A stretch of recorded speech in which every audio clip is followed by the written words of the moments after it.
Chennai super কিংসে যোগ দেওয়ার পর প্রথম ৩ ম্যাচে ব্যাট হাতে একেবারেই ছন্দে ছিলেন না সঞ্জু স্যামসন। তবে চতুর্থ ম্যাচেই নিজের আসল রূপ দেখালেন এই তারকা ম্যাটার। শনিবার ইন্ডিয়ান প্রিমিয়ার লিগ ২০২৬-এর ম্যাচে দিল্লি ক্যাপিটালসের বিরুদ্ধে ওপেন করতে নেমে মাত্র ৫৬ বলে অপরাজিত ১১৫ রানের দুর্দান্ত ইনিংস খেলেন সঞ্জু। তার এই ইনিংসে ছিল ১৫টি চার এবং ৪টি ছক্কা। এটাই আইপিএলে সঞ্জুর চতুর্থ শতরান আর চেন্নাই সুপার কিংসের হয়ে প্রথম সেঞ্চুরি। শতরান পূর্ণ করার পর কিংবদন্তির রজনীকান্তের স্টাইলে স্যালুট করে উদযাপনও করেন তিনি, যা মুহূর্তেই ভাইরাল হয়ে যায়। সঞ্জুর এই দুর্দান্ত পারফরম্যান্সের উপর ভর করে টসে হেরে প্রথমে ব্যাট করতে নেমে ২ উইকেটে ২১১ রানের বিশাল স্কোর তোলে চেন্নাই।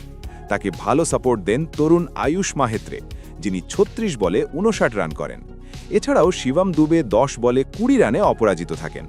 উল্লেখযোগ্য বিষয় হল, এর আগে টুর্নামেন্টের প্রথম ৩ ম্যাচে সঞ্জুর স্কোর ছিল মাত্র ৬, ৭ আর ৯।